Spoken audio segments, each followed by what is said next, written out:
الحمد لله رب العالمين والعاقبة للمتقين والصلاة والسلام على رسوله محمد وعلى آله وأصحابه أجمعين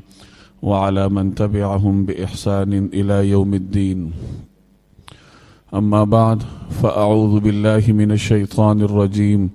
بسم الله الرحمن الرحيم. قل إن كان آباؤكم وأبناؤكم وإخوانكم وأزواجكم وعشيرتكم وأموال اقترفتموها وتجارة تخشون كسادها ومساكن ترضونها أحب إليكم من الله ورسوله وجهاد في سبيله فتربصوا حتى يأتي الله بأمره والله لا يهدي القوم الفاسقين. وقال رسول الله صلى الله عليه وسلم: لا يؤمن أحدكم حتى أكون أحب إليه من والده وولده والناس أجمعين، أو كما قال رسول الله صلى الله عليه وسلم. صدق الله العظيم وصدق رسوله النبي الكريم. بزرگان محترم اور میرے عزیز دوستوں اور بھائیوں، اللہ جل جلالہ کو اپنے پیغمبر، اپنے حبیب حضرت محمد مصطفیٰ صلی اللہ علیہ وسلم کے ساتھ جو تعلق اور جو محبت ہے، اہل نظر اس کو جان سکتے ہیں، بلکہ جاننے کی کوشش کر سکتے ہیں. حقیقی طور پر، مکمل طور پر جان اس لیے نہیں سکتے کہ یہ نبوت کے اسرار ہیں. اللہ جل جلالہ کا اپنے پیغمبر کے ساتھ جو تعلق ہے، یا رسول اللہ صلی اللہ علیہ وسلم کا اللہ جل جلالہ کے ساتھ جو تعلق ہے، اسے کوئی نبی ہی سمجھ سکتا ہے یا سمجھنے کی صلاحیت رکھتا ہے. ایک عام انسان ان رموز اور اسرار سے ناواقف رہتا ہے. قرآن کریم میں آپ جگہ جگہ دیکھتے ہیں کہ اللہ رب العالمین نبی کریم صلی اللہ علیہ وسلم کے ساتھ کس طریقے سے محبت کا اظہار کرتے ہیں. فرمایا: ان اللہ و ملائکتہ یصلون علی النبی.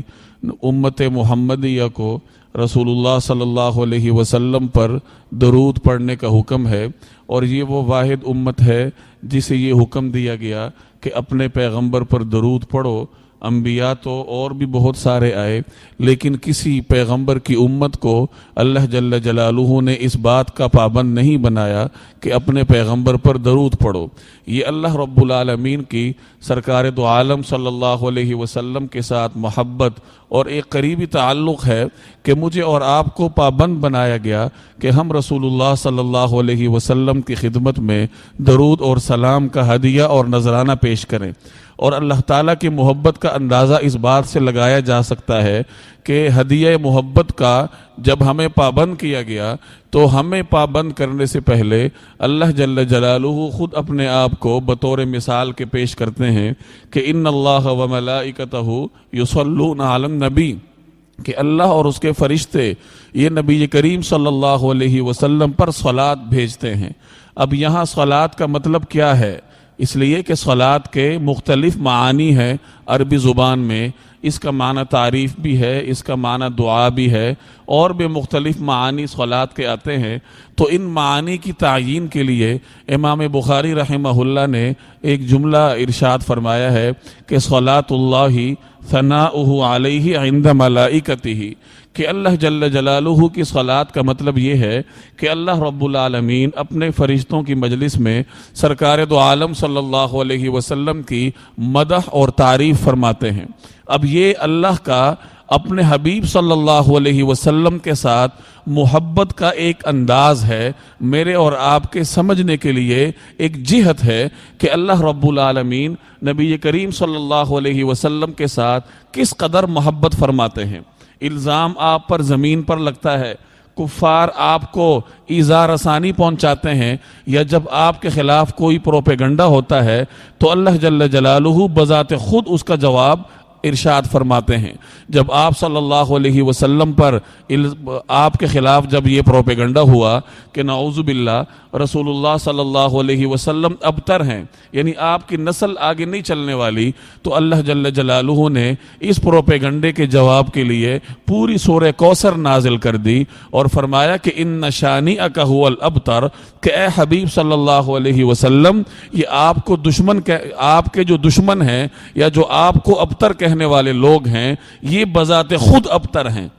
ان کی نسل آگے نہیں چلنے والی، اور جہاں تک آپ کا معاملہ ہے تو آپ کے بارے میں تو ارشاد ہے کہ وَرَفَعْنَا لَكَ ذِكْرَكَ، کہ آپ کا ذکر ہم نے بلند کیا ہے، یعنی قیامت تک ہر آنے والے لمحے میں رسول اللہ صلی اللہ علیہ وسلم کا ذکر اور آپ کا تذکرہ خیر نہ صرف ہوتا رہے گا بلکہ ہر آنے والے لمحے میں پچھلے لمحے کی بنسبت زیادہ بہتر طریقے سے ہوگا۔ جب ابو لہب نے آپ کو تکلیف پہنچائی اپنے گستاخانہ جملے کے ذریعے تو اللہ رب العالمین نے اس کے جواب میں پوری سورہ لہب نازل کر دی۔ جب کفار نے رسول اللہ صلی اللہ علیہ وسلم کو مجنون کہنے کی جسارت کی اور آپ کی شان میں گستاخی کی تو اللہ رب العالمین نے سورہ قلم کی ابتدائی آیات نازل کی اور ان کفار کو بڑے سخت طریقے سے جواب دیا۔ تو یہ مختلف نمونے ہیں قرآن کریم کے جن سے آپ یہ اندازہ لگا سکتے ہیں کہ اللہ رب العالمین کو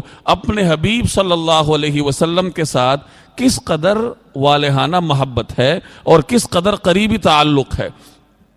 اور اسی محبت اور تعلق کا ایک عملی پہلو میرے اور آپ کے لیے یہ بھی ہے کہ اللہ تعالیٰ نے میرے اور آپ کے لیے محبت کا ایک طریقہ کار اور ایک معیار منتخب فرمایا ہے کہ میرے حبیب سے محبت کرنی ہے تو کس طریقے سے کرو۔ ایک پورا معیار، ایک پورا منشور قرآن کریم میں اللہ تعالیٰ مجھے اور آپ کو دیتا ہے کہ اگر رسول اللہ صلی اللہ علیہ وسلم سے محبت کا دعویٰ کرتے ہو تو اس محبت کو اس طریقے سے کرو۔ آج اگر میں اور آپ اپنے آپ سے ہم دو سوال کریں، پہلا سوال ہم یہ کریں اپنے آپ سے کہ کیا ہمیں رسول اللہ صلی اللہ علیہ وسلم سے محبت ہے؟ اگر ہم میں سے ہر شخص اپنے آپ سے یہ سوال کرے تو یقیناً اس کا جواب فوری طور پر آپ کا ضمیر، ہمارا دل یہ دے گا کہ ہاں ہمیں نبی کریم صلی اللہ علیہ وسلم سے محبت ہے۔ یہ سوال اگر میں آپ سے کروں تو آپ میرا سوال ختم ہونے سے پہلے فوراً جواب دے دیں گے کہ ہمیں نبی کریم صلی اللہ علیہ وسلم سے محبت ہے، ہمیں حضور علیہ الصلوات والتسلیمات کے ساتھ عشق ہے۔ ہر شخص فوراً بغیر سوچے سمجھے ایک لمحے کی تاخیر کیے بغیر یہ جواب دے گا۔ لیکن اگر دوسرا سوال کیا جائے کہ رسول اللہ صلی اللہ علیہ وسلم کے ساتھ جو محبت اور عشق ہے تو وہ کیسے ہے، اس کی نوعیت کیا ہے، اس کی کیفیت کیا ہے، اس کی ترتیب کیا ہونی چاہیے، جب یہ سوال میں اور آپ اپنے آپ سے کریں گے یا میں آپ سے کروں یا آپ مجھ سے کریں پھر جواب جلدی نہیں آئے گا۔ پھر انسان سوچنے سمجھنے پر مجبور ہوتا ہے اور پھر دیکھنا پڑتا ہے اللہ جل جلالہ کے کلام کی طرف،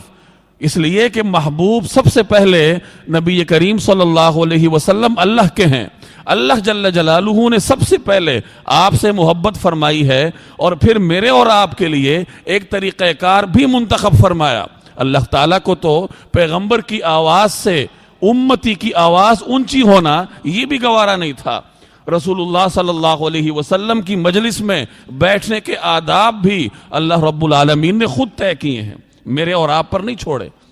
مجالس مختلف ہوتی ہیں دنیا میں اور ہر مجلس کا اپنا طریقہ ہوتا ہے، اپنی اس کی ترتیب اور معیار ہوتا ہے اور مجلس منعقد کرنے والے خود اس کا ڈسپلن طے کرتے ہیں۔ لیکن جب باری آئی حضور صلی اللہ علیہ وسلم کی مجلس کی اور آپ کے دربار کی یا آپ کے ذکر کی تو اللہ جل جلالہ نے اس کے آداب میرے اور آپ پر نہیں چھوڑے بلکہ خود طے فرمائے، یا ایھا الذین آمنوا لا تقدموا بین یدی اللہ ورسولہ، کہ اے میرے حبیب پر ایمان رکھنے والو اگر تمہیں اس پر ایمان ہے تو پھر اللہ اور اس کے رسول سے آگے مت بڑھو کسی بھی معاملے میں۔ یا ایھا الذین آمنوا